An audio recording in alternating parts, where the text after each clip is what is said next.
नमस्कार, आप देख रहे हैं राष्ट्र प्रथम और मैं हूं आपके साथ हिमानी। बुलेटिन में आम खबरों पर विस्तार से डालेंगे नजर, लेकिन उससे पहले एक नजर डालेंगे इस वक्त की सुर्खियों पर।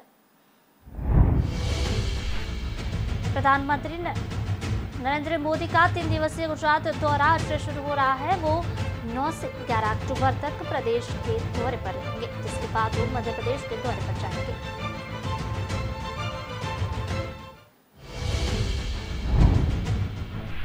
केंद्रीय गृह मंत्री अमित शाह 3 दिवस के असम के दौरे पर है। भाजपा अध्यक्ष जेपी नड्डा भी उनके साथ है। शनिवार से दूसरे दिन उन्होंने गुवाहाटी में बीजेपी के नए कार्यालय का उद्घाटन किया। इसके बाद शाह ने जनसभा को संबोधित भी किया। गुजरात के अहमदाबाद, सूरत और राजकोट की सड़कों पर शनिवार को हिंदू विरोधी नारों के साथ पोस्टर दिखाई दिए। इन पोस्टर्स में अरविंद केजरीवाल को मुस्लिम टोपी पहने हुए दिखाया गया। सीबीआई ने मेघालय के पूर्व राज्यपाल सत्यपाल मलिक से दिल्ली में सीबीआई मुख्यालय में पूछताछ की। सवाल जवाब केंद्रीय एजेंसी दिल्ली मुख्यालय में किए गए। ऑल इंडिया कांग्रेस कमेटी के राष्ट्रीय अध्यक्ष पद का चुनाव लड़ रहे शशि थरूर ने शनिवार को चुनाव से हटने की बात को खारिज कर दिया।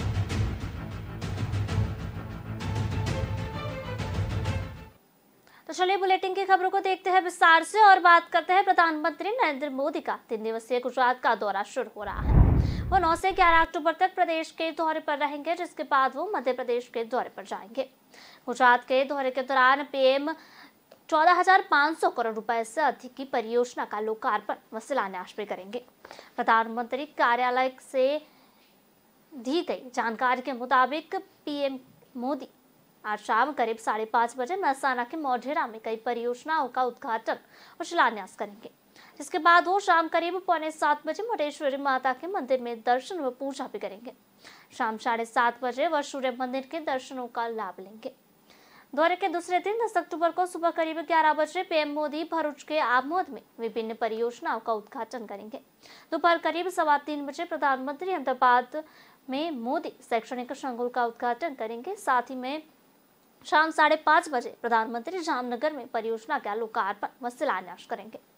महसाना में पीएम मोदी आज एक सार्वजनिक समारोह की अध्यक्षता करेंगे, जहां वो मोढेरा में 3,900 करोड़ रुपए से अधिक परियोजनाओं की आधारशिला रखेंगे। कार्यक्रम के दौरान पीएम मोढेरा गांव को भारत का पहला 24 घंटे सौर ऊर्जा से चलने वाला ग्राम घोषित करेंगे। पूरे गांव की बिजली का सौर ऊर्जा से संचालन अपनी तरह की पहली योजना है।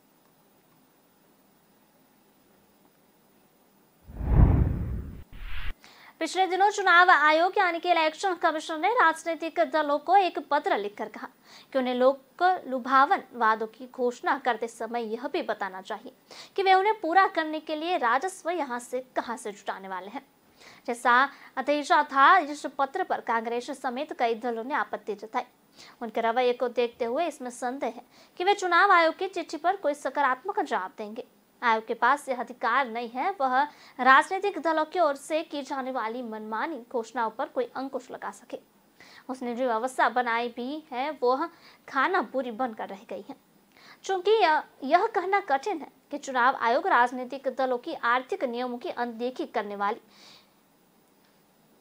लोक लुभावन घोषणाओं पर अंकुश लगा सकेगा या नहीं, लेकिन यह अच्छा है कि उसने कहा कि वह हाथ पर हाथ रखकर नहीं बैठ सकता। निसंदेह वह इसलिए ऐसा नहीं कर सकता क्योंकि जीवड़ी संस्कृति बेलगाम होती जा रही है। ये दल यह मान बैठे है कि जनता को लुभाने वाले वादे करके चुनाव जीते जा सकते हैं।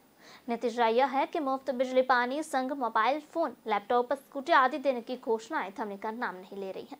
जैसे चुनाव आयोग की यह जिम्मेदारी है कि वह मतदाताओं को बताए कि वे अपने मत का उपयोग सोच समझ कर करें, वैसे ही यह देखने की भी है राजनीतिक दल चुनाव जीतने के लिए अनुचित तौर तरीके न अपनाए। मतदाताओं को रिझाने के लिए राजनीतिक दल अपने घोषणा पत्रों में लंबे चौड़े वादे करते हैं। जब ये चुनाव जीत जाते हैं तो फिर इन वादों को पूरा करने के फेर में वित्तीय स्थिति की अनदेखी करते हैं। इस क्रम में राजकोषीय घाटे को नियंत्रित रखने संबंधी नियमों की भी उपेक्षा करते हैं। वे अपने वादों को पूरा करने की कोशिश में वित्तीय संतुलन को और गड़बड़ा देते हैं। जो सरकारें राजस्व जुटाने के उपाय करने के बजाय कर्ज लेकर काम चलाने लगती है, वह आर्थिक रूप से पिछड़ जाती है। एक समस्या यह भी होती है कि जब जनता कोई चीज या सुविधा मुफ्त मिलने लगती है तो उसकी अभ्यस्त हो जाती है। यदि कभी मुफ्त की योजना में कोई कटौती होती है तो जनता उसे स्वीकार नहीं करती है। केंद्रीय गृह मंत्री अमित शाह 3 दिन के असम के दौरे पर है। भाजपा अध्यक्ष जेपी नड्डा भी उनके साथ है। शनिवार को यात्रा के दूसरे दिन उन्होंने गुवाहाटी में बीजेपी के नए कार्यालय का उद्घाटन किया था। इसके बाद शाह ने जनसभा को संबोधित किया। इस दौरान उन्होंने कांग्रेस पर निशाना भी साधा। उन्होंने कहा कि असम की भूमि को कांग्रेस ने कई साल तक आतंकवाद, विघटन, आंदोलन और हड़ताल की भूमि बना दिया था। शाह ने कहा कि यहाँ पर ना विकास हो रहा था, ना ही शिक्षा हो रही थी, ना शांति थी। आज मुझे खुशी है कि 2014 से पूरा नॉर्थ ईस्ट विकास के रास्ते पर चल पड़ा है। शाह ने कहा, मैं गृह मंत्री नहीं, भाजपा के एक कार्यकर्ता के तौर पर असम आया हूँ। मैं यहाँ विद्यार्थी परिषद के कार्यक्रम में आया था, तब हमें हितेश्वर शैकिया ने बहुत मारा था। हम नारे लगाते थे, असम की गलियां सूनी है, इंदिरा गांधी खूनी है। उस वक्त कल्पना नहीं थी कि भाजपा दोबारा जीत कर यहाँ सरकार बनाएगी। भाजपा ने राष्ट्रीय अध्यक्ष जेपी नड्डा ने कहा कि एक समय में यह राज्य बंद से जाना जाता था। आज यह शांति प्रिय और विकासशील प्रदेश है। यह नेतृत्व के अंतर के कारण हुआ है। एक समय ये राज्य जो 4 देशों से घिरा हुआ था, मुसीबत में बड़ा था, देश का नेतृत्व कमजोर था, लेकिन आज यही नॉर्थ ईस्ट, यही असम मुख्य धारा में शामिल है और विकास की प्रक्रिया में मुख्य रूप से आगे बढ़ आ रहा है। वहीं असम के खानापर में कार्यकर्ता सम्मेलन में केंद्रीय गृह मंत्री अमित शाह ने कहा कि ये कांग्रेसी जहां पर भी बैठे हैं वो सुन ले। जवाहरलाल नेहरू ने 1962 में जब चीन की लड़ाई शुरू हुई थी तब बाय बाय असम कह दिया था। उसके बाद कांग्रेस वाले भले ही भूल गए थे, लेकिन उत्तर पूर्व भी कोई चीज है कि भारतीय जनता पार्टी कभी अपने बूते पर असम के अंदर 2-2 बार सरकार बनाकर यहां विकास का रास्ता प्रशस्त करेगा। और आप देखिए साहब, मैं भूमि पूजन करने आया था, सर्वदा के कान में कहा था, सर्वदा भूमि पूजन तो करा रहे हो, ये पूरा होगा क्या? क्योंकि हेमंत जी ने बहुत महत्वाकांक्षी प्रोजेक्ट लिया था, 6 मंजिले का मकान, वो भी असम के अंदर, नॉर्थ ईस्ट का अलग कार्यालय। फिर भी मैंने तो भाई ईश्वर प्रार्थना कर कर भूमि पूजन किया था। आज मुझे बहुत हर्ष है कि आज वो 6 मंजिले का इमारत यहाँ।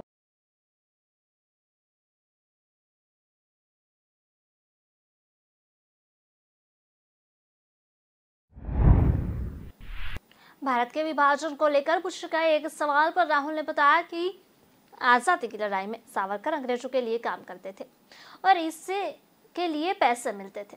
कांग्रेस सांसद ने कहा, देश की जनता भ्रष्टाचार से परेशान है और सरकार इसे मैनेज करने के लिए मीडिया पर कंट्रोल कर रही है। राहुल ने आगे बताया कि आरएसएस ने भी ब्रिटिश राज का समर्थन किया था और आज उनके नफरत के खिलाफ भी भारत जोड़ो यात्रा निकाली जा रही है। इसके बाद राजस्थान में अडानी समूह के इन्वेस्टमेंट करने के सवाल पर भी राहुल बोले।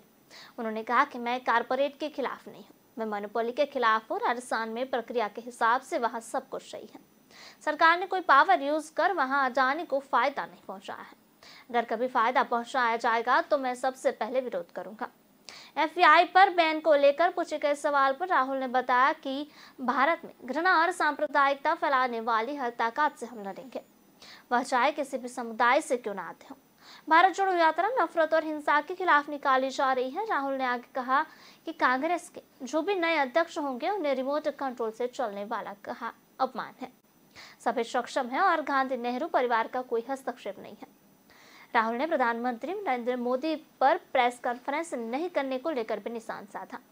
कर्नाटक में अगले साल होने वाले चुनाव में पार्टी की ओर से चेहरा कौन होगा, इस सवाल के जवाब में राहुल गांधी ने बताया कि कांग्रेस में नियमानुसार चुनाव बाद ही सीएम तय होगा। कर्नाटक कांग्रेस में नेता प्रतिपक्ष सिद्धरमैया और कांग्रेस अध्यक्ष डीके शिवकुमार सीएम की रेस में शामिल हैं। कि बीजेपी की सरकार 2-3 लोगों को हिंदुस्तान के सब बिजनेसेस की मोनोपोलिस्ट बना रही है और इसके मैं खिलाफ हूं। मैं ना बिजनेस के खिलाफ हूं ना कॉर्पोरेट्स के खिलाफ हूं। मैं कंसंट्रेशन ऑफ कैपिटल के खिलाफ हूं। अब देखिए, अगर पूरा का पूरा पॉलिटिकल पावर अनफेयरली 2 या 3 व्यक्तियों की मदद करने में लग जाएगा, तो इससे हिंदुस्तान का नुकसान होता है। गुजरात के अहमदाबाद, सूरत और राजकोट की सड़कों पर शनिवार को हिंदू विरोधी नारों के साथ पोस्टर दिखाए गए। इन पोस्टर में अरविंद केजरीवाल को मुस्लिम टोपी पहनाने दिखाया गया है। एक पोस्टर में लिखा है कि मैं हिंदू धर्म को पागलपन मानता हूँ। वहीं दूसरे पोस्टर में लिखा हुआ है कि मैं ब्रह्मा, विष्णु, महेश और कृष्ण को ईश्वर नहीं मानता। इन पोस्टर को दिल्ली की आप सरकार के मंत्री राजेंद्र पाल गौतम के धर्म परिवर्तन पर दिखाए गए बयान का विरोध बताया जा रहा है। राजेंद्र पाल गौतम पर आरोप है कि उन्हें दिल्ली में बौद्ध धर्म के दीक्षा कार्यक्रम में हिंदू देवी देवताओं को नहीं मानने की शपथ दिलाई थी। दीक्षा कार्यक्रम बुधवार को जय भीम मिशन ने आयोजित किया था, जिसमें 10,000 से ज्यादा लोग आए थे। शुक्रवार को नॉर्थ ईस्ट दिल्ली से भाजपा सांसद मनोज तिवारी ने मंत्री राजेंद्र पाल का वीडियो शेयर किया था। इसके बाद मामला विवादित हो गया। गुजरात के बड़े शहरों में ऐसे पोस्टर्स किसने लगाए, इसका पता नहीं चल पाया है। हालांकि बाद में राजकोट से पोस्टर हटा दिए गए। अब तक आप गुजरात में जोरदार तरीके से चुनावी अभियान चला रही थी। इस दौरान इन पोस्टर्स को लेकर सियासी जंग शुरू हो गई है। गुजरात भाजपा के मंत्री अरविंद रयानी ने शुक्रवार को प्रेस कॉन्फ्रेंस कर कहा था कि राजेंद्र पाल ने सार्वजनिक मन से धर्मांतरण की बात कही है। हम प्राचीन काल से हिंदू धर्म से जुड़े हैं, तब से ही हम भगवान ब्रह्मा, विष्णु, महेश, कृष्ण और राम से भी जुड़े हुए हैं। आम आदमी पार्टी ने मुफ्त सामान देकर गरीब हिंदुओं का धर्म परिवर्तन कराया है। आम धर्म परिवर्तन कराने के लिए एजेंसी बन गई है। वह भाजपा ने धनसुख भंडारी ने कहा कि ये पोस्टर हिंदुओं ने लगाए हैं क्योंकि हिंदुओं की भावना आहत हुई है। सब कुछ केजरीवाल की मौन सहमति से हो रहे हैं। उन्हें यह विवादित बयान देने वाले नेताओं को बर्खास्त करना चाहिए और हिंदुओं से माफी मांगनी चाहिए।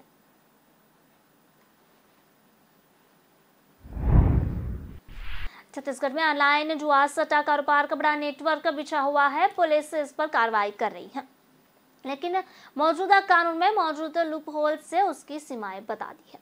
मुख्यमंत्री की समीक्षा बैठक सामने आया है कि इस पर प्रभावी कार्रवाई के लिए कोई कानून नहीं है।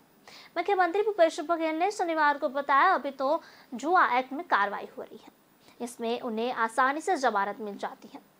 रायपुर सर्किट हाउस में कलेक्टर्स एसपी कॉन्फ्रेंस के पहले सत्र के बाद मुख्यमंत्री ने प्रेस से बात की। उन्होंने कहा कि ऑनलाइन जुआ सट्टा का कारोबार बहुत बड़ा है। इसका नेटवर्क देश के दूसरे राज्य और विदेश से संचालित हो रहा है। यहाँ कुछ मामले सामने आए हैं, उसके बाद लगातार कार्रवाई हो रही है। पूरे देश में केवल छत्तीसगढ़ में ऑनलाइन जुआ सट्टा के खिलाफ पुलिस कार्रवाई हो रही है। इसके प्रभावी नियंत्रण के लिए कानून अड़चन आने आ रही है। मुख्यमंत्री का कहना था, अभी पुलिस जुआ एक्ट के तहत कार्रवाई कर रही है। इसमें आरोपियों को आसानी से जमानत मिल जाती है। सामने आया है कि ऑनलाइन जुआ संचालित करने वाले इसका रूप बदल रहे हैं। यह इंटरनेट के जरिए विदेशों से संचालित है। इसके लिए आईटी कानून में भी पर्याप्त बदलाव की जरूरत है, लेकिन आईटी कानून में कोई संशोधन केंद्र सरकार ही कर सकती है। इसकी भी कोशिश हो रही है। मुख्यमंत्री भूपेश बघेल ने कहा कि ऑनलाइन जुआ सट्टा के विज्ञापन प्रकाशित होने की भी जानकारी आई है। उनको इंटरनेट और होर्डिंग्स के माध्यम से प्रसारित करने की कोशिश हो रही है। ऐसा करने वालों पर भी कार्रवाई होगी। पुलिस को इससे सख्ती से निपटने को कह दिया गया है।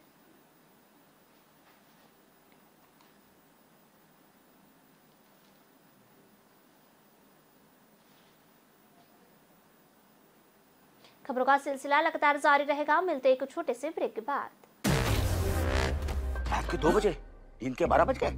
Say goodbye to the 1950s की टेक्नोलॉजी वाले मेमोरी फोम मैट्रेस को। Meet India's first and only smart grid mattress. इसकी patented technology, there's softness that relaxes your pressure points and firmness that supports your back. Memory foam है बकवास. The Sleep Company mattress is झक्कास. Log on to the Sleep Company.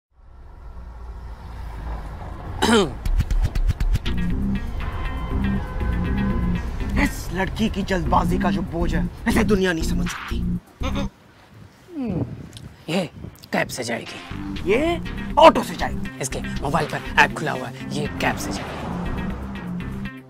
उसका एक हाथ हवा में है, ये ऑटो से ही जाएगी। कैब से, ऑटो से, कैब से, ऑटो से, कैब, ऑटो, कैब। ऑटो। या खुदा, ये तो रैपिडो से जाएगी। रैपिडो से। Rapido, the smartest choice always. Safe भी, तेज भी। ऐप खोलो, बुक करो, Go Rapido।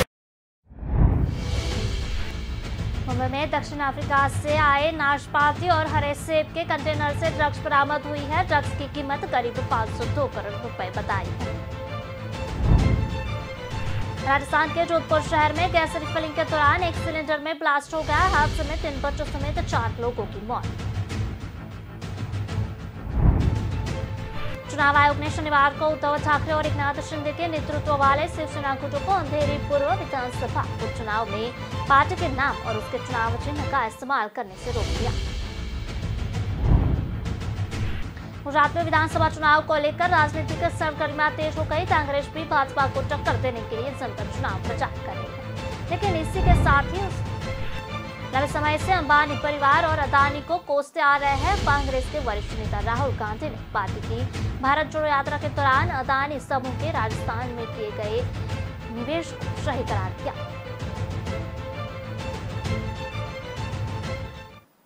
बात करते हैं सीबीआई ने मेघालय के पूर्व राज्यपाल सत्यपाल मलिक से दिल्ली में सीबीआई मुख्यालय में पूछताछ की। सवाल जवाब केंद्रीय एजेंसियों के दिल्ली मुख्यालय में किए गए उन आरोपों के हैं कि जब वह जम्मू कश्मीर के राज्यपाल थे तो उन्हें 2 फाइलों को क्लियर करने के लिए 300 करोड़ रुपए की रिश्वत की पेश की गई थी। इससे पहले पूर्व राज्यपाल सत्यपाल मलिक के 300 करोड़ रुपए की घूस ऑफर किए जा रहे आरोपों को लेकर सीबीआई जांच के आदेश दिए गए थे। केंद्र सरकार ने इसकी मंजूरी दे दी थी। दरअसल सत्यपाल मलिक ने दावा किया था कि जम्मू कश्मीर के राज्यपाल रहते हुए उन्हें 300 करोड़ रुपए की रिश्वत देने की पेशकश की गई थी।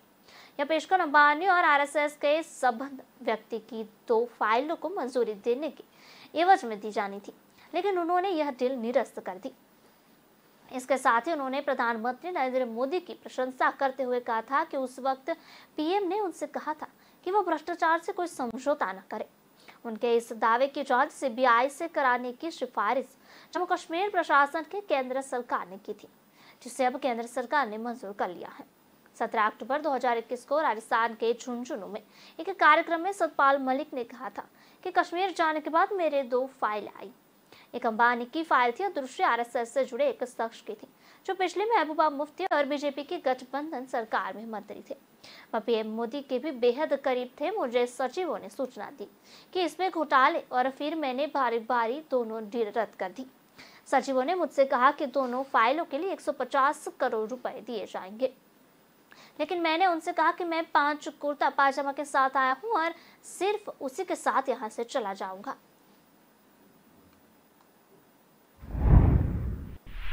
जमीन के बदले नौकरी घोटाले में बिहार के पूर्व मुख्यमंत्री और भाजपा सांसद सुशील कुमार मोदी ने जदयू सरकार पर निशान साधा है।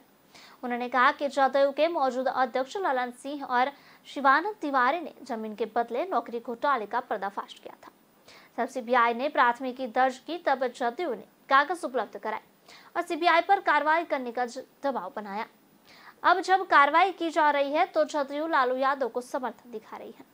आरजेडी प्रमुख लालू यादव के खिलाफ सीबीआई के चार्जशीट दाखिल करने पर बिहार के उप मुख्यमंत्री तेजस्वी यादव ने कहा कि बीजेपी को पता है कि वे महागठबंधन के आगे नहीं टिकेंगे, इसलिए इनको आगे करते हैं। इसके बाद ईडी भी आएंगी, जांच कर चार्जशीट दाखिल करेगी। जब तक संवैधानिक संस्थाओं का दुरुपयोग होगा तब तक ऐसा ही होगा। इससे पहले बीते दिन यानी 7 अक्टूबर को सीबीआई ने लालू यादव के खिलाफ चार्जशीट दाखिल की थी। आरोप पत्र लैंड फॉर जॉब मामले में दाखिल किया गया था।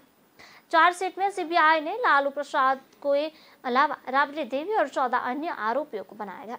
दरअसल 2004 से 2009 के बीच लालू प्रसाद यादव यूपीए सरकार में रेल मंत्री थे। आरोप है कि लालू के रेल मंत्री रहते हुए रेलवे भर्ती में घोटाला हुआ। कहा जा रहा है कि नौकरी लगवाने के बदले में आवेदकों से जमीन और प्लॉट लिए गए। सीबीआई ने इस मामले में जांच के बाद लालू प्रसाद यादव की उनकी बेटी मिसा भारती के खिलाफ मामला दर्ज किया। आरोप है कि वो जमीनों से ली गई, जो राबड़ी देवी और मिसा भारती के नाम पर भी ली गई है। अच्छा, एक वो बात आप जान रहे हैं, 5 साल 5.5 साल पहले क्या हुआ था? हम लोग अलग हो गए थे, फिर कुछ नहीं हुआ। हम तो देख लिए कि कुछ है ही नहीं इन पर, तो हम लोग चले गए हैं, तब फिर शुरू करें। ये कोई तरीका है जी? कोई बात है? इसीलिए आप जान लीजिए, जब चलता है ना तो दिक्कत ये है प्रेस वाले को कि पुराना बात तो छाप नहीं सकते, तो जरा पुराना भी तो छाप दीजिए। एक तो 5.5 साल पहले किया था और जब कुछ नहीं था तब फिर क्या शुरू किया? तो आप सोच लीजिए, खाली फिर हम लोग एक साथ बैठे हैं तो पुराने लोग, तो इसीलिए अब क्या हो रहा है, इसलिए इन सब चीजों पर हम लोग क्या कहेंगे? इन लोगों का तो जो मर्जी होता है, जो करते रहते हैं, उसका कोई मतलब नहीं। ऑल इंडिया कांग्रेस कमेटी के राष्ट्रीय अध्यक्ष पद का चुनाव लड़ रहे शशि थरूर ने शनिवार को चुनाव से हटने की बात को खारिज कर दिया है। तिरुवनंतपुरम से सांसद और उम्मीदवार शशि थरूर ने कहा कि दिल्ली में सूत्रों के हवाले से अफवाहें चल रही है कि मैं आज चुनाव से हट रहा हूं। मैं आपको आश्वस्त करता हूं, मैं एक चुनावी से पीछे नहीं हटता। थरूर ने ट्वीट कर भी यह जानकारी दी। थरूर ने कहा कि ये एक संघर्ष है, यह पार्टी के भीतर एक दोस्ताना मुकाबला है, लेकिन यह अंत तक की लड़ाई है। शुक्रवार 8 अक्टूबर नामांकन वापस लेने की अंतिम विधि है। कांग्रेस की ओर से जारी अधिसूचना के मुताबिक चुनाव के लिए नामांकन दाखिल करने की प्रक्रिया 24 सितंबर से 30 सितंबर तक थी। मतदान 17 अक्टूबर को होगा और मतों की गिनती 19 अक्टूबर को होगी, पर परिणाम उसी दिन घोषित किए जाएंगे। चुनाव में 9000 से अधिक प्रदेश कांग्रेस कमेटी के प्रतिनिधि मतदान करेंगे। शशि थरूर का जोरदार समर्थन करते हुए पार्टी सांसद कार्ति चिदंबरम ने शनिवार को कहा कि पूर्व राजनयिक व्यवहारिक आधुनिकता और पार्टी से पर है और उनकी अपील भाजपा की विभाजनकारी राजनीति के खिलाफ लड़ने के लिए महत्वपूर्ण है। तमिलनाडु के शिवगंगा से सांसद कीर्ति चिदंबरम ने कहा कि मैं कांग्रेस अध्यक्ष के लिए शशि थरूर का समर्थन करता हूं। उनका व्यवहारिक आधुनिकतावाद और पार्टी से परे उनकी अपील भाजपा की विभाजनकारी राजनीति से लड़ने के लिए महत्वपूर्ण है। पार्टी में सुधारवादी सोच की तत्काल आवश्यकता है। कांग्रेस नेता शशि थरूर ने कहा कि पिछले कुछ सालों से कार्यकर्ताओं से मैंने सुना कि हमारी पार्टी में बदलाव नहीं होगा तो हम आगे कैसे बढ़ेंगे, इसलिए मैं आगे आया। 2014 और 19 में हमारी पार्टी को केवल 19% वोट मिले। अगर हम इस वोट को नहीं बढ़ाएंगे तो 2024 में अधिक वोट कैसे आएंगे। मैं मानता हूं कि कांग्रेस हाईकमान ने जो तय किया, हम चुनाव करवा कर ही पार्टी के भविष्य को तय करेंगे। यह बहुत अच्छा निर्णय है।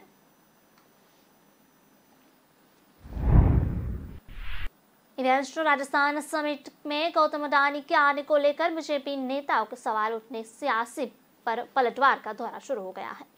पहले मुख्यमंत्री अशोक गहलोत ने बीजेपी नेताओं पर पलटवार किया, इसके बाद राहुल गांधी भी गहलोत का समर्थन करते दिखे।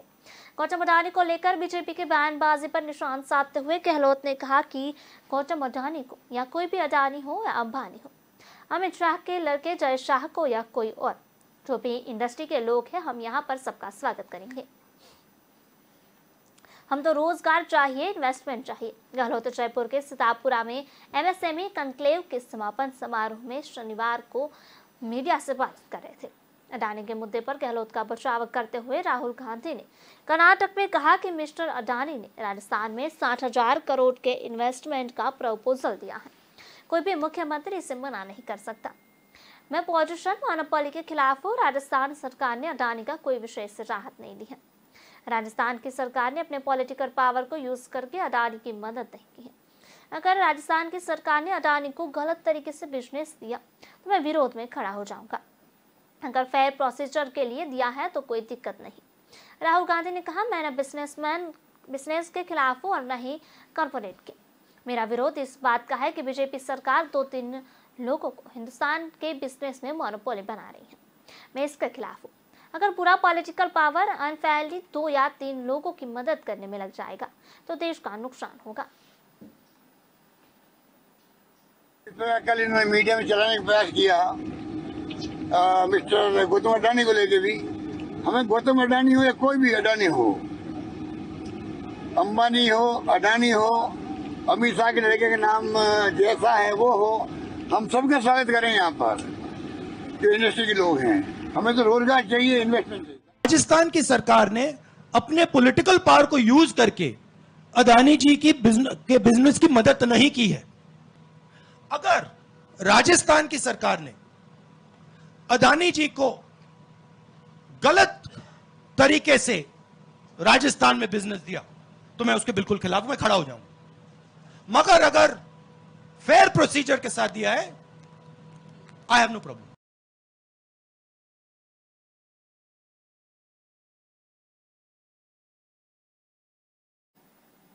मुंबई में दक्षिण अफ्रीका से आए नाशपाती और हरे सेब के कंटेनर से ड्रग्स बरामद की गई है। ड्रग्स की कीमत करीब 502 करोड़ रुपए है। DRI मुंबई की खुफिया जानकारी के बाद सर्च ऑपरेशन चलाया गया था। दरअसल कंटेनर में ड्रग्स की जानकारी मिलने के बाद 6 अक्टूबर को नावा शिवा पोर्ट पर कंटेनर को रोक दिया गया। कंटेनर में हाई क्वालिटी के कोकीन से बनी 50 ईंट सेब में बक्से में छुपा मिली थी, जिसमें सभी ईंट का वजन 50.23 किलो था। यह हाल ही के दिनों में कोकीन की सबसे बड़ी बरामदगी है, जिससे समुद्री कंटेनर से तस्करी के लिए लाया गया था। वहीं मामले में शामिल सभी आरोपियों को NDPS अधिनियम 1985 के तहत गिरफ्तार कर लिया गया। जिस कंटेनर में ड्रग्स मिले उसके इंपोर्टर्स के नाम पर 7 दिन पहले ही दक्षिण अफ्रीका के आए संतरे की खेप में 198 किलो मैथ और 9 किलो कोकीन जब्त की गई थी। इसकी कीमत 1474 करोड़ रुपए थी। इंपोर्टर को DRI ने वासी से गिरफ्तार किया था। राजस्व खुफिया निदेशालय के अधिकारियों ने बताया कि मुंबई के वाशी में एक ट्रक जांच के लिए रोका गया था। ट्रक में इंपोर्ट किए गए संतरों के डिब्बे लदे थे, लेकिन तस्करों ने डिब्बों के अंदर मेथाम्फेटामाइन और कोकीन छिपा रखा था। ड्रग्स को जब्त किया लिया गया और एजेंसी ने माल इंपोर्ट्स को भी गिरफ्तार किया है।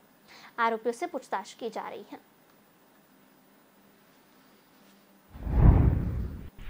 इंडियन कोस्ट गार्ड को आज सुबह एक बड़ी कामयाबी मिली जब एक संयुक्त अभियान के तहत पाकिस्तानी नाव को कच्छ के पास करीब 350 करोड़ रुपए की कीमत की हेरोइन के साथ पकड़ गया।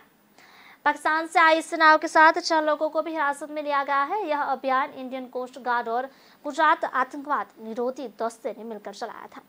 आगे की जांच के लिए नाव को पोर्ट पर लाया जा रहा है। सूत्रों से मिली जानकारी के अनुसार मौसम खराब होने के बाद भी ICG ने गुजरात ATS के साथ मिलकर इस मिशन को पूरा किया। इस नाव में मछली पकड़ने का भी काफी सामान था, इसलिए साफ है कि इसी की आड़ में ड्रग्स की स्मगलिंग की जा रही थी। अधिक जानकारी के लिए एजेंसी जांच में जुट गई है और बता दें कि पिछले 1 साल में ICG द्वारा ATS के साथ यह 6ठा ऑपरेशन है। वहीं 1 महीने से भी कम समय में दूसरी घटना है जब ICG ने ड्रग्स के जत्थे के साथ पाकिस्तानी नाव को पकड़ा। अब तक भारत में कश्मीर और पंजाब की सीमाओं से ड्रग्स की तस्करी होती थी, लेकिन इन दोनों सीमाओं पर सख्त चौकसी के चलते ड्रग्स माफियाओं की नजर गुजरात की समुद्री सीमा पर है। इसी के चलते पिछले कुछ समय में गुजरात के समुद्री तटों से काफी मात्रा में ड्रग्स जब्त किया जा चुका है। ATS और इंडियन कोस्ट गार्ड ने संयुक्त ऑपरेशन कर गुजरात के से 50 किलोमीटर दूर IMBL के पास में से एक पाकिस्तानी बोट को पकड़ा है।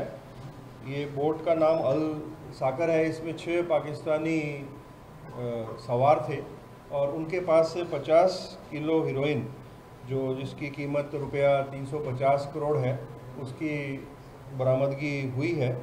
और ये मालूम ये पड़ा है कि पाकिस्तान स्थित मोहम्मद कादर बलोचिस्तान वालों, ये बड़ा ड्रग लॉर्ड है, इसने ये माल यहाँ भेजा था और हाई सीज में इसका ये लोग ट्रांजैक्शन करने वाले थे। बुलेटिन में समय हो चला है ब्रेक का। ब्रेक के बाद देखते हैं खबरों को रफ्तार से।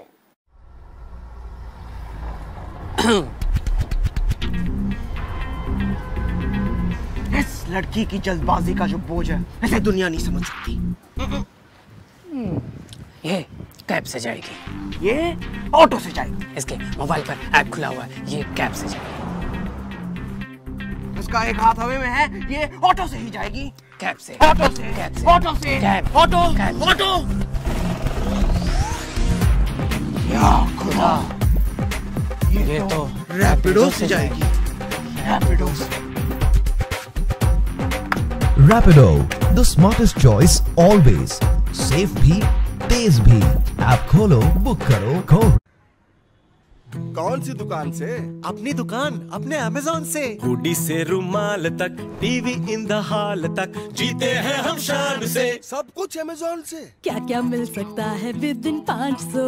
हर बजट में ढेर सारी चॉइसेस देख लो। और पहले ऑर्डर पे तो डिलीवरी भी फ्री। अरे वाह, फिर तो और दिखाओ। Amazon के भरोसे के साथ हर बजट में जो चाहो वो पाओ। फिर Amazon खुलते ही दिल कहेगा और दिखाओ।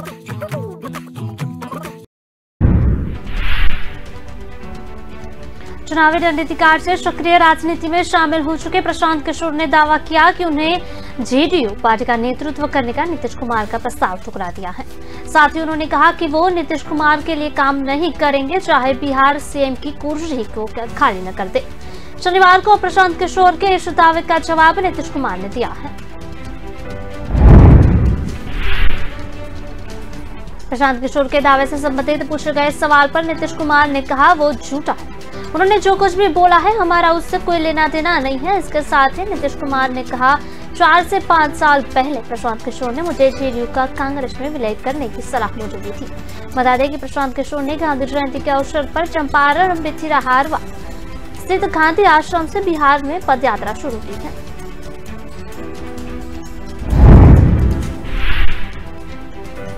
इसी दौरान लोगों को संबोधित करते हुए लगातार बिहार मुख्यमंत्री नीतीश कुमार पर हमला करते रहे हैं। ये वो ही प्रशांत किशोर है जिन्होंने 2 साल तक जेडीयू की उपाध्यक्ष की कुर्सी भी संभाली और 4 साल पहले जब उन्होंने जेडीयू की जिम्मेदारी संभाली थी तब ये माना जा रहा था कि वो नीतीश कुमार के लिए 2019 के आम चुनाव की रणनीति तैयार करेंगे। वहीं अब प्रशांत किशोर नीतीश कुमार को डाउन करने का एक भी मौका नहीं गंवा रहे हैं। बाहुबली अभिनेता प्रभास की अपकमिंग फिल्म आदि पुरुष को लेकर विवाद थमने का नाम नहीं ले रहा। वही फिल्म के आदि पुरुष भगवान राम के जीवन पर आधारित है। सोशल मीडिया यूजर से लेकर नेताओं तक इस फिल्म में दर्शाए गए किरदारों पर आपत्ति जताई है। कई हिंदू संगठन ने फिल्म को रिलीज न होने देने की भी धमकी दी है। वहीं फिल्म के रावण का किरदार के बारे में सैफ अली खान के लुक में ज्यादा आलोचना हो रही है। अब राज ठाकरे भी महाराष्ट्र नवनिर्माण सेना मनसे आदि पुरुष और इसके निर्देशक ओम राउत के समर्थन में होते थे। मनसे नेता ने कहा कि क्या आपने असली जिंदगी में रावण को देखा है क्या? भाजपा नेताओं ने धमकी दी है कि फिल्म को रिलीज नहीं होने दिया जाएगा। मनसे नेता अमैया खोपकर ने इस धमकी की निंदा करते हुए पूछा कि क्या भाजपा नेता राम कदम ने असल जीवन में रावण को देखा है?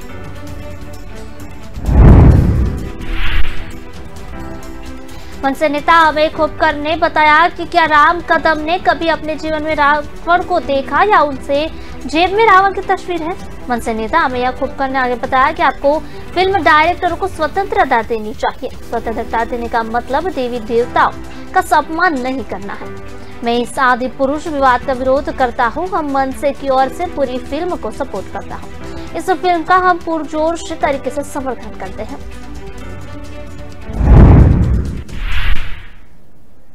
कांग्रेस के पूर्व अध्यक्ष और वाराणसी लोकसभा सांसद राहुल गांधी ने भारतीय जनता पार्टी पर प्रहार किया है।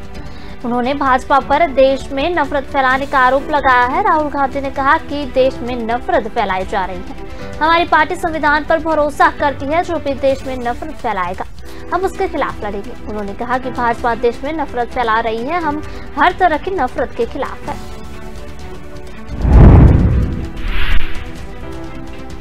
कांग्रेस के पूर्व अध्यक्ष ने कहा हम फांसीवादी पार्टी नहीं है। हम ऐसी पार्टी है जो बातचीत में विश्वास करती है और हम विभिन्न दृष्टिकोणों का स्वागत करते हैं। हम जानते हैं कि चुनाव जीतने के लिए हमें एक टीम के रूप में काम करना होगा।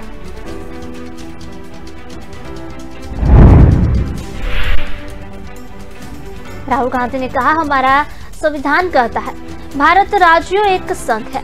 इसका मतलब है कि हम सभी भाषाओं, राज्यों और परंपराओं का समान रूप से महत्वपूर्ण स्थान है। यही हमारे देश का स्वभाव है।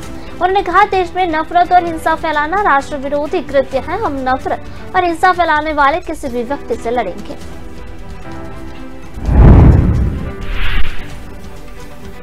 कांग्रेस नेता राहुल गांधी भारत जोड़ो यात्रा का नेतृत्व कर रहे हैं। पदयात्रा अभी कर्नाटक से निकल रही है। इस बीच राहुल गांधी ने कन्नड़ भाषा और वहां के लोगों की संस्कृति पर हमला होने की बात कही। उन्होंने कहा कि हमारी शिक्षा प्रणाली पर प्रतिकूल वैचारिक ताकतों का व्यवस्थित तरीके से हमला हो रहा है और यह हमला अब पाठ्यक्रम तक जा पहुंचा है। राहुल गांधी ने शुक्रवार को कई शिक्षण संस्थानों के प्रतिनिधियों और शिक्षकों से बातचीत के दौरान यह बात कही। राहुल गांधी ने शिक्षकों से बातचीत करते हुए कहा कि अकेले हिंदी को ही राष्ट्रीय भाषा बनाने का कोई इरादा नहीं है। ऐसा कोई क्योंकि इससे कन्नड़ जैसे क्षेत्रीय भाषाओं की पहचान को खतरा है। उन्होंने कहा कि नई राष्ट्रीय शिक्षा नीति 2020 विशेष रूप से पिछले 75 वर्षों में किए गए सभी कार्यों को बदलने के लिए डिजाइन किया गया है। उन्होंने कहा कि केंद्र सरकारों द्वारा किए गए परिवर्तनों के पीछे सांप्रदायिकता, केंद्रीकरण और व्यावसायीकरण ही एकमात्र एजेंडा है। केरल में नार्कोटिक्स कंट्रोल ब्यूरो यानी कि एनसीबी और नेवी 200 किलो से अधिक हेरोइन बरामद की है। यह ड्रग्स एक ईरानी जहाज से मिली है जो अफगानिस्तान से भारत लाई गई थी। इसका कुछ हिस्सा श्रीलंका में भेजा जाना था। इस तस्करी के पीछे पाकिस्तान के हादी सलीम नेटवर्क का हाथ है। इंटरनेशनल मार्केट में इसकी कीमत करीब 1200 करोड़ रुपए की आंकी गई है। एनसीबी के deputy director general Sanjay Kumar Singh ने प्रेस कॉन्फ्रेंस में बताया कि 6 लोगों को अरेस्ट किया गया है। ये सभी ईरानों के हैं। एनडीपीएस अधिनियमों के तहत केस दर्ज किया गया है।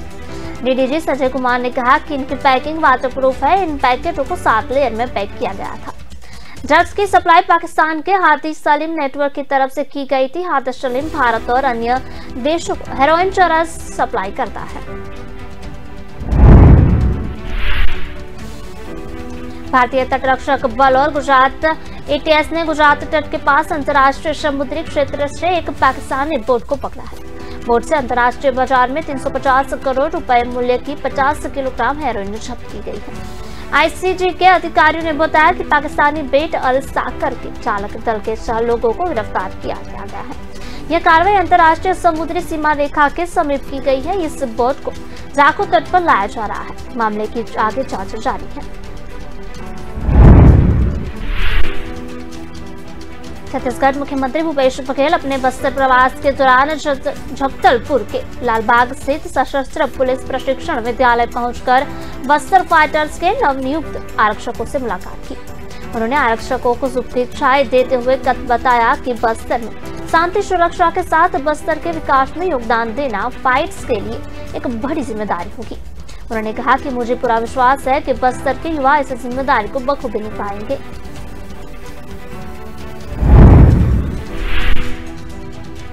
मुख्यमंत्री ने कहा कि बस्तर पूर्व में ही शांति के टापू के नाम से जाना जाता था, लेकिन लाल आतंक के कारण यह विकास की प्रक्रिया थम सी गई थी। आज परिस्थितियां बदल गई है और नक्सलवाद काफी हद तक सिमट गया है। अब जल्दी यह अपने शांति को टापू के नाम को सार्थक करेगा। बस्तर के युवाओं को मुख्य धारा में लाने के लिए राज्य शासन ने बस्तर फाइट कोर्स में स्थानीय युवाओं की नियुक्ति की है। स्थानीय युवाओं की भर्ती करने का प्रमुख उद्देश्य जनता के बीच विश्वास कायम करना था। अब इन युवाओं का आत्मविश्वास, जोश और जुनून देखकर बहुत खुशी हो रही है। पिछले कुछ सालों में बस्तर में विकास की एक नई बयार चली है। राज्य शासन से बस्तर के विकास को सर्वोच्च प्राथमिकता में रखकर यहाँ शिक्षा, स्वास्थ्य और बुनियादी ढांचे पर पूरा ध्यान दिया है, जिसके कारण ग्रामीणों में शासन के प्रति एक नया विश्वास और नया भरोसा जागा है।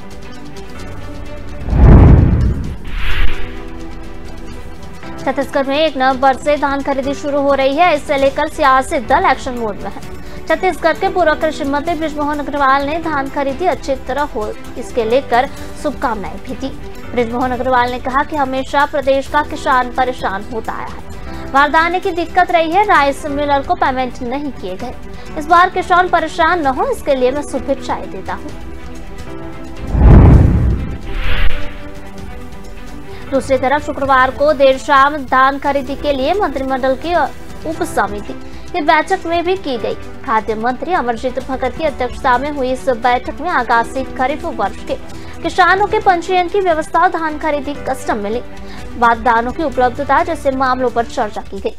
मंत्री अमरजीत भगत ने कहा कि सभी तैयारियां पूरी की जा रही है। 1 नवंबर से धान खरीदी व्यवस्थित ढंग से हो, इसके सभी इंतजाम भी किए जा रहे हैं। इस बार 110 लाख मीट्रिक टन धान की खरीदी का लक्ष्य रखा गया है। केंद्रीय गृह मंत्री अमित शाह 3 दिन के असम के दौरे पर है, तभी भाजपा अध्यक्ष जेपी नड्डा भी उनके साथ है। आज के दिन उन्होंने गुवाहाटी में बीजेपी के नए कार्यालय का उद्घाटन किया। इसके बाद शाह ने जनसभा को संबोधित किया।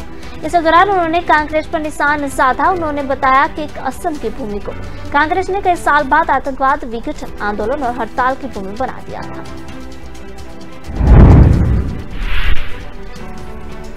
शाह ने कहा कि यहाँ पर ना विकास हो रहा था, ना शिक्षा हो रही थी और ना ही शांति थी। आज मुझे खुशी है कि 2014 से पूरा नॉर्थ ईस्ट विकास के रास्ते पर चल पड़ा है। शाह ने बताया कि मैं गृह मंत्री नहीं, भाजपा के एक कार्यकर्ता के तौर पर असम आया हूँ। मैं यहाँ विद्यार्थी परिषद के कार्यक्रम में आया था, तब हमें हितेश्वर शैकिया ने बहुत मारा था। हम नारे लगाते थे, असम की गलियां सुनी है, इंदिरा गांधी खूनी है। भाजपा के राष्ट्रीय अध्यक्ष जेपी नड्डा ने कहा कि एक समय में यह राज्य बंद से जाना जाता था। यह शांति प्रिय और विकासशील प्रदेश है। यह नेतृत्व के अंदर के कारण हुआ है। एक समय में ये राज्य जो 4 देशों से घिरा हुआ था, मुसीबत में पड़ा था। देश का नेतृत्व कमजोर था, लेकिन आज यही नॉर्थ ईस्ट, यही असम मुख्य धारा में शामिल है और विकास की प्रक्रिया में मुख्य रूप से आगे बढ़कर आ रहा है। भारत के विभाजन को लेकर पूछे गए एक सवाल पर राहुल ने कहा कि आजादी की लड़ाई में सावरकर अंग्रेजों के लिए काम करते थे और उसे इसके लिए पैसे मिलते थे। कांग्रेस सांसद ने कहा देश की जनता भ्रष्टाचार से परेशान है और सरकार इसे मैनेज करने के लिए मीडिया पर कंट्रोल कर रही है। राहुल ने आगे बताया कि आरएसएस ने भी ब्रिटिश राज का समर्थन किया था और आज उनके नफरत के खिलाफ ही भारत जोड़ो यात्रा निकाली जा रही है। इसके बाद राजस्थान में अदानी समूह के इन्वेस्टमेंट करने पर भी सवाल भी बोले राहुल गांधी। उन्होंने बताया कि मैं कारपोरेट के खिलाफ नहीं हूँ, मैं मोनोपोली के खिलाफ हूँ। राजस्थान में प्रक्रिया के हिसाब से वहाँ सब कुछ सही है। सरकार ने कोई पावर यूज कर वहाँ अदानी को फायदा नहीं पहुँचाया। अगर कभी फायदा पहुँचाया जाएगा तो मैं सबसे पहले विरोध करूंगा। पीएफआई पर लगे बैन को लेकर पूछे गए सवाल पर राहुल ने बताया कि मैं भारत घृणा और सांप्रदायिकता फैलाने वाली हर ताकत से हम लड़ेंगे, वह चाहे किसी भी समुदाय से क्यों ना हो। भारत जोड़ो यात्रा नफरत और हिंसा के खिलाफ निकाली जा रही है। राहुल ने आगे बताया कि कांग्रेस के जो भी नए अध्यक्ष होंगे उन्हें रिमोट कंट्रोल से चलने वाला कहना अपमान है। सभी सक्षम है और गांधी नेहरू परिवार का कोई हस्तक्षेप नहीं है। गुजरात के अहमदाबाद, सूरत और राजकोट की सड़कों पर शनिवार को हिंदू विरोधी नारों के साथ पोस्टर दिखाई दिए। इन पोस्टर्स में अरविंद केजरीवाल को मुस्लिम टोपी पहने हुए दिखाया गया है। एक पोस्टर में लिखा गया है कि हिंदू धर्म का पागलपन मानता है, वहीं दूसरे पोस्टर में लिखा गया है कि मैं ब्रह्मा, विष्णु, महेश और कृष्ण को ही ईश्वर मानता हूँ।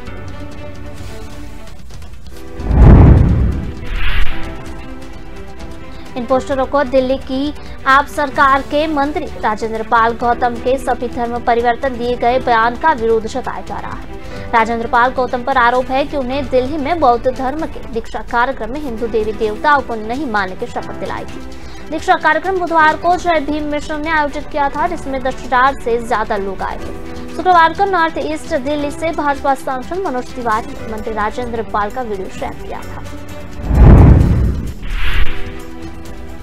गुजरात भाजपा के मंत्री अरविंद रयानी ने शुक्रवार को प्रेस कॉन्फ्रेंस कर कहा था कि राजेंद्र पाल ने सार्वजनिक मंच से धर्मांतरण की बात की है। हम प्राचीन काल से हिंदू धर्म से जुड़े हुए हैं, तब से ही हम भगवान ब्रह्मा, विष्णु, महेश, कृष्ण, राम से जुड़े हुए हैं। आम आदमी पार्टी ने मुफ्त सामान देकर गरीब हिंदुओं का धर्म परिवर्तन कराया है। आप धर्म परिवर्तन करने वाली एजेंसी बन गई है। छत्तीसगढ़ में ऑनलाइन जुआ सट्टा कारोबार का बड़ा नेटवर्क बिछा है। पुलिस इस पर कार्रवाई कर रही है, लेकिन मौजूदा कानून में मौजूद लूपहोल से उसकी सीमाएं बता दी गई है। मुख्यमंत्री की समीक्षा बैठक में सामने आया है कि इस पर प्रभावी कार्रवाई के लिए कोई कानून नहीं है। मुख्यमंत्री भूपेश बघेल ने शनिवार को बताया, अभी तो झूठा एक्ट में कार्रवाई हो रही है, इसमें उन्हें आसानी से जमानत मिल जाती है। रायपुर सर्किट हाउस में कलेक्टर्स एसपी कॉन्फ्रेंस के पहले सत्र के बाद मुख्यमंत्री ने प्रेस से बात की है। उन्होंने बताया कि ऑनलाइन जुआ सट्टा का कारोबार बहुत बड़ा है। इसके नेटवर्क देश के दूसरे राज्यों और विदेशों से भी संचालित हो रहे हैं। यहाँ कुछ मामले सामने आए हैं, उसके बाद लगातार कार्रवाई हो रही है। पूरे देश में केवल छत्तीसगढ़ में ऑनलाइन जुआ सट्टा के खिलाफ पुलिस कार्रवाई हो रही है। इसके प्रभावी नियंत्रण के लिए कानूनी अड़चन आड़े आ सकती है। मुख्यमंत्री का कहना था कि अभी पुलिस जुआ एक्ट के तहत कार्रवाई कर रही है, इसमें आरोपियों को आसानी से जमानत मिल जाती है। सामने आया कि ऑनलाइन जुआ संचालित करने वाले इसका रूप बदल रहे हैं। यह इंटरनेट के जरिए विदेशों से संचालित है। इसके लिए आईटी कानून में भी पर्याप्त बदलाव की जरूरत है, लेकिन आईटी कानून में कुछ संशोधन केंद्र सरकार ही कर सकती है, इसका भी कोशिश हो रही है।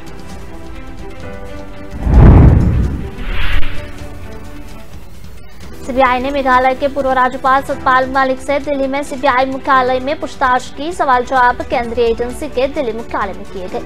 उन पर आरोप है कि जब वह जम्मू कश्मीर के राज्यपाल थे तो उन्हें 2 फाइलों की क्लियर करने के लिए 300 करोड़ रुपए की रिश्वत की पेशकश की गई थी। केंद्रीय वित्त मंत्री निर्मला सीतारमण ने तेलंगाना के मुख्यमंत्री के चंद्रशेखर राव को एक राष्ट्रीय पार्टी शुरू करने के लिए फटकार लगाते हुए कहा कि सीआर ने तांत्रिकों की सलाह पर अपनी पार्टी टीआरएस का नाम बदलकर भारत राष्ट्र शामिल कर दिया। भारतीय जनता पार्टी के राष्ट्रीय अध्यक्ष जेपी नड्डा ने गुवाहाटी में पार्टी के नए कार्यालय के उद्घाटन समारोह में हिस्सा लिया। इसके बाद जनसभा को संबोधित किया। भारतीय जनता पार्टी ने हरियाणा, तेलंगाना और उत्तर प्रदेश के विधानसभा सीटों पर होने वाले उपचुनाव के लिए उम्मीदवारों का नाम का ऐलान कर दिया।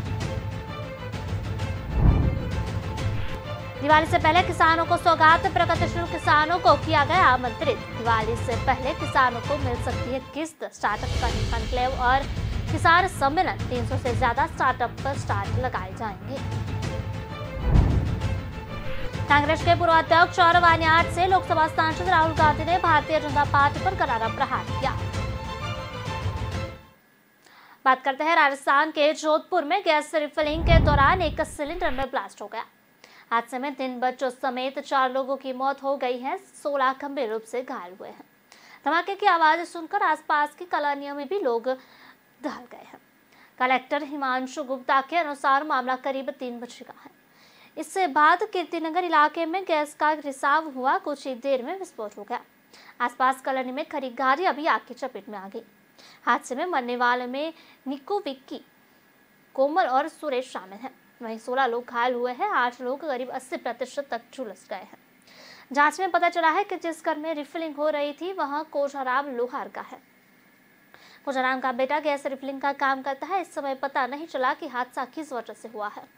अंदेशा है कि रिफिलिंग के दौरान ही ब्लास्ट हुआ होगा। मुख्यमंत्री अशोक गहलोत ने ट्वीट कर दुख जताया है। इन्होंने लिखा कि स्थानीय प्रशासन से घटना की जानकारी ली गई। घायलों के इलाज के लिए दिशा निर्देश जारी किए गए हैं। जांच में मकान से करीब 4 दर्जन घरेलू व कमर्शियल सिलेंडर भी निकाले गए हैं। बताया जा रहा है कि यह मकान लोगों के घर सिलेंडर के ले जाने वाले होकर का है। इस हादसे में मकान का एक हिस्सा भी ढह गया है। घटना की जानकारी मिलते ही कलेक्टर और एसपी भी मौके पर पहुंचे। विधायक मनीषा पवार ने कहा कि इस घटना को लेकर सीएमओ दफ्तर से मॉनिटरिंग की जा रही है। शहर में अवैध गैस रिफिलिंग का काम चल रहा है। इसकी जांच की जाएगी। किसी भी मामले में गवाह के बयान को लेकर अहम टिप्पणी की है। शीर्ष अदालत ने कहा कि जांचकर्ता को चीरा के बाद उसी दिन या अगले दिन गवाह का बयान दर्ज किया जाना चाहिए। इसको स्थगित करने का कोई आधार नहीं होना चाहिए। हाईकोर्ट ने यह टिप्पणी इलाहाबाद उच्च न्यायालय द्वारा हत्या के मामले में 2 व्यक्तियों की दी गई जमानत को रद्द करने की मांग करने वाली 2 याचिकाओं पर सुनवाई करते हुए की। इस मामले में हाईकोर्ट को यह बताया गया था कि मामले में अभियोजन पक्ष के गवाह के बयान को दर्ज करने में लगभग 3 महीने लग गए। इस पर न्यायमूर्ति अजय रस्तोगी और न्यायमूर्ति सीटी रविकुमार की पीठ ने कहा कि कानून को जनादेश कर यह बताना है कि जीरा के बाद एग्जामिनेशन इन चीफ को उस दिन या अगले दिन गवाह का बयान दर्ज किया जाना है। अदालत ने 30 सितंबर को पारित अपने आदेश में कहा कि अभियोजन पक्ष के गवाह की एग्जामिनेशन इन चीफ या जीरा की रिकॉर्डिंग में स्थगन का कोई आधार नहीं होना चाहिए। गौरतलब है कि इलाहाबाद हाईकोर्ट ने फरवरी और मार्च में पारित अपने 2 अलग अलग आदेशों में उत्तर प्रदेश के भदोही जिले में हत्या सहित कथित अपराधों में लिए दर्ज मामले में संबंध में 2 व्यक्तियों को जमानत दी थी। हाईकोर्ट द्वारा दी गई जमानत को रद्द करने को लेकर दाखिल याचिका में संदर्भ में शीर्ष अदालत में सुनवाई के दौरान पीठ को बताया गया कि गवाहों की सूची के अनुसार मामले में 3 चश्मदीद गवाह हैं। इतना ही नहीं, मामले में चार्जशीट दाखिल कर दी गई है। पीठ को यह भी बताया गया है कि अभियोजन पक्ष के एक गवाह का बयान दर्ज कर लिया गया है और इस पूरा होने में लगभग 3 महीने लग गए हैं। चुनाव आयोग ने शनिवार को उद्धव ठाकरे और एकनाथ शिंदे के नेतृत्व वाले शिवसेना गुटों को अंधौरी पूर्व विधानसभा उपचुनाव में पार्टी के नाम और उनसे चुनाव चिन्ह का इस्तेमाल करने को रोक दिया है। और शिवसेना का चुनाव चिन्ह लंबे समय से धनुष बाण है, इस पर दोनों गुट दावा कर रहे हैं। निर्वाचन आयोग ने यह अंतिम आदेश शिंदे गुट के अनुरोध पर शनिवार को दिया। इसमें अंधेरी पूर्व विधानसभा उपचुनाव नजदीक आने के साथ ही उस चुनाव की चिन्ह आवंटित करने की मांग की गई थी। निर्वाचन आयोग शनिवार को अपने अंतरिम आदेश में कहा कि महाराष्ट्र में होने जा रहे उपचुनाव में दोनों धड़े नए नाम और आवंटित चुनाव चिन्ह का इस्तेमाल कर सकते हैं। चुनाव आयोग ने कहा कि अंधेरी पूर्व उपचुनाव में दोनों गुटों में से किसी को भी पार्टी का नाम शिवसेना और उसके चुनाव चिन्ह धनुष और तीर का इस्तेमाल करने की अनुमति नहीं होगी।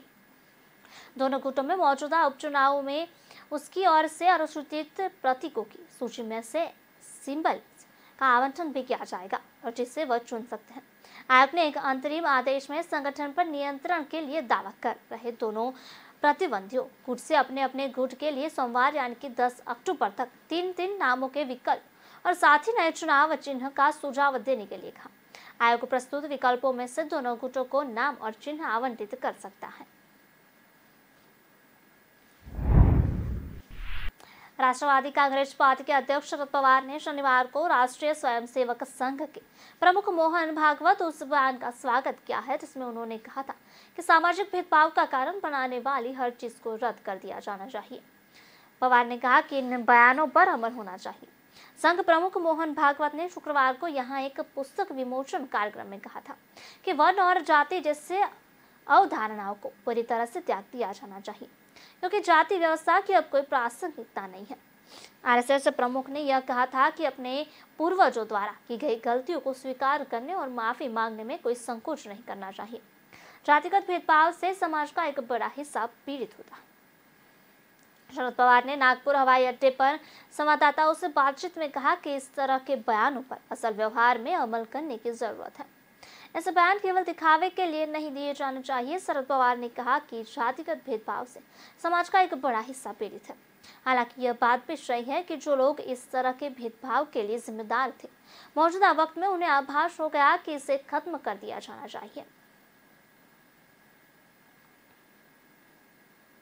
गुजरात में विधानसभा चुनाव को लेकर राजनीतिक सरगर्मियां तेज हो गई है। कांग्रेस भी भाजपा को टक्कर देने के लिए जमकर चुनाव प्रचार कर रही है, लेकिन इसी के साथ ही उनके नेताओं पर हमले भी बढ़ते जा रहे हैं। इसी क्रम में शनिवार को नवसारी जिले के खैरगाम कस्बे में कुछ अज्ञात व्यक्तियों द्वारा कथित रूप से कांग्रेस विधायक अनंत पटेल पर हमला किया गया। इस हमले में उनकी आंख पर गंभीर चोट आई है, साथ ही उनकी गाड़ी पर पथराव भी किया गया। कांग्रेस विधायक और आदिवासी नेता अनंत पटेल के समर्थन में शनिवार रात प्रदर्शनकारियों की भारी भीड़ जमा हो गई। प्रदर्शनकारियों ने एक दुकान में आग लगा दी और मौके पर पहुंची दमकल की गाड़ी में भी तोड़फोड़ की। अनंत पटेल ने कहा कि जब मैं एक सभा के लिए नवसारी खैरगाम में पहुंच रहा था तो जिला पंचायत के मुखिया और उसके गुंडों ने मेरी कार में तोड़फोड़ की और मुझे पीटा। वह कह रहे थे कि आप आदिवासी होने के नाते नेता बन रहे हैं, हम आपको नहीं बख्शेंगे, एक आदिवासी को यहाँ नहीं चलने देंगे। अपने ऊपर हुए हमले के विरोध में विधायक अनंत पटेल ने धरना शुरू कर दिया है। उन्होंने कहा कि हम धरने पर बैठे हैं, जब तक जिला पंचायत प्रमुख और उसके गुंडे पकड़े नहीं जाते हम यहाँ विरोध प्रदर्शन करेंगे। 14 जिलों के राजमार्ग तब तक आदिवासियों द्वारा अवरुद्ध किए जाएंगे। भाजपा सरकार ने शासन में जो भी आवाज उठाता है उसे पीटा जाता है और जेल भेजा जाता है। वहीं कांग्रेस ने आरोप लगाया कि भाजपा के कार्यकर्ताओं ने विधायक पर हमला किया है। अनंत पटेल दक्षिण गुजरात में वासदा से कांग्रेस के विधायक हैं। Anant Patel Par Narmada Tapti river link project के विरोध के बाद चर्चा में आए थे और इस हमले के बाद राहुल गांधी ने भाजपा पर हमला बोलते हुए ट्वीट किया। उन्होंने लिखा, गुजरात में पार तापी रिवर लिंक प्रोजेक्ट के खिलाफ आदिवासी समाज की लड़ाई लड़ने वाले हमारे विधायक अनंत पटेल जी पर भाजपा द्वारा कायराना हमला निंदनीय है। यह भाजपा सरकार की बौखलाहट है। कांग्रेस पार्टी का हर एक कार्यकर्ता आदिवासियों के हक के लड़ाई के लिए आखिरी सांस तक लड़ेगा। गुजरात के दलित नेता और वडगाम सीट से विधायक जितेश मेवानी पर 13 सितंबर को अहमदाबाद में जनसभा के दौरान हमला हुआ था। उस वक्त मेवानी की ओर से दावा किया गया था कि प्रदेश के पूर्व गृह मंत्री प्रदीप सिंह जाडेजा के करीबी द्वारा हमला किया गया। इस जनसभा में कांग्रेस के अनुसूचित जाति विभाग के गुजरात चेयरमैन हितेंद्र पिथौरिया भी मौजूद थे।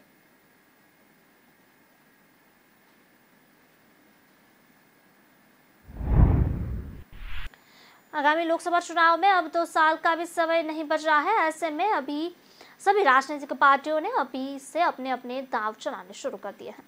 जहां विपक्षी दल भाजपा को हराने के लिए एक साथ आने की अपील कर रहे हैं, वहीं भाजपा भी मिशन मोड में आ गई है। भाजपा का दामन छोड़ने के बाद बिहार के सीएम नीतीश कुमार आए दिन कई राज्यों के नेताओं से मुलाकात पर मुलाकात कर रहे हैं। वहीं कांग्रेस भी अपनी साख को मजबूत करने के लिए भारत जोड़ो यात्रा निकाल रही है। पिछले लोकसभा चुनाव से इस बार के हालात जुदा है। ऐसे में भाजपा चुनाव की तैयारियों में कोई कोर कसर नहीं छोड़ना चाहती। अमित शाह से लेकर जेपी नड्डा और खुद प्रधानमंत्री नरेंद्र मोदी ने भी अभी से अपनी पूरी ताकत झोंकनी शुरू कर दी है। इसी क्रम में भाजपा ने एक ऐसा मास्टर प्लान तैयार किया है जो विपक्षियों को चित कर सकता है। दरअसल भाजपा इस बार जीत की हैट्रिक लगाना चाह रही है। उसका फोकस जीती हुई सीटों पर दोबारा जीत दर्ज करने के साथ ही 19 सीटों पर विशेष रूप से है, जहां पार्टी या तो दूसरे या तीसरे नंबर पर रही थी। इसी बाबत भाजपा ने देश भर में चुनी गई 144 सीटों पर पीएम मोदी की मेगा रैली करने का योजना बनाई है।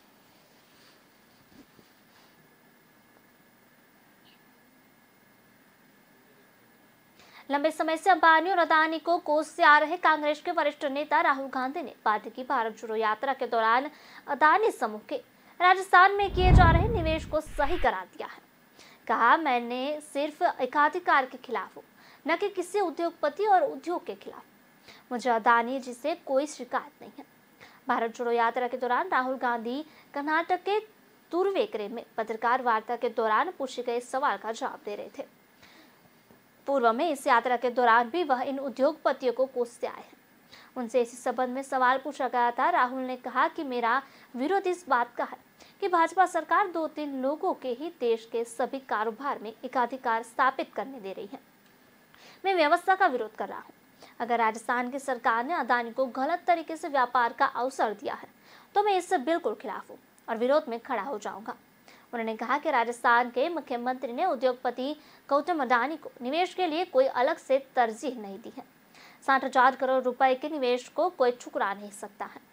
राहुल ने इन आरोपों को सिरे से नकार दिया कि गांधी परिवार पार्टी के अगले अध्यक्ष को रिमोट से नियंत्रित कर सकता है।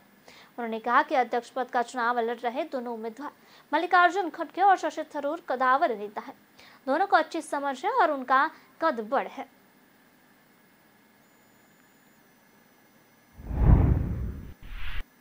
कांग्रेस पार्टी के अध्यक्ष पद के उम्मीदवार मल्लिकार्जुन खड़गे ने शनिवार को कहा कि तेलंगाना राष्ट्र समिति केवल नाम बदल लेने से राष्ट्रीय पार्टी नहीं बन सकती। उन्होंने कहा कि कई क्षेत्रीय दलों ने अतीत में राष्ट्रीय पार्टी बनने के लिए नाम बदले, लेकिन कुछ भी नहीं हुआ। उन्होंने सवाल किया, एडीएमके द्रमुक बन गई, टीएमसी अखिल भारतीय टीएमसी बन गई, क्या वे राष्ट्रीय दल बन गए? कांग्रेस अध्यक्ष पद के लिए चुनाव प्रचार करने के लिए हैदराबाद पहुंचे खड़गे पार्टी मुख्यालय गांधी भवन में पत्रकारों से बात कर रहे थे। मालूम हो कि टीआरएस के पिछले दिनों अपना नाम बदलकर भारत राष्ट्र समिति कर लिया था। उन्होंने कांग्रेस अध्यक्ष चुनाव का उपहास करने के लिए भाजपा नेताओं पर भी पलटवार किया। उन्होंने कहा, जो लोग लोकतंत्र में विश्वास नहीं करते उन्हें कांग्रेस पार्टी अध्यक्ष चुनाव की आलोचना करने का कोई अधिकार नहीं है। वरिष्ठ नेता ने आरोप लगाया कि भाजपा ने कभी भी पार्टी के अध्यक्ष पद का चुनाव नहीं कराया। उन्होंने पूछा कि क्या अडवाणी, गडकरी, राजनाथ सिंह, जेपी नड्डा, अमित शाह और अन्य भाजपा अध्यक्ष चुनाव के माध्यम से चुने गए थे। उन्होंने अपने और शशि थरूर के बीच चुनावी मुकाबले को पार्टी की अंदरूनी मामला बताया। उन्होंने कहा कि वे लगातार हमसे पूछते हैं कि हमने 70 साल में क्या किया। हमने बांध और बड़ी सिंचाई परियोजना बनाई, हमने सार्वजनिक क्षेत्र की कई बड़ी कंपनियां बनाई और वे लगातार एक के बाद एक सार्वजनिक क्षेत्र की कंपनियों को बेच रहे हैं।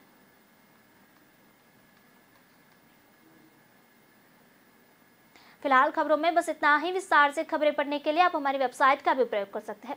हमारे वेब का पता है www.kalamkartavya.com। हमारी कलम ही हमारा कर्तव्य है। इसी उद्देश्य के साथ आप खबरों को राष्ट्र प्रथम के साथ देखते रहिए। नमस्कार।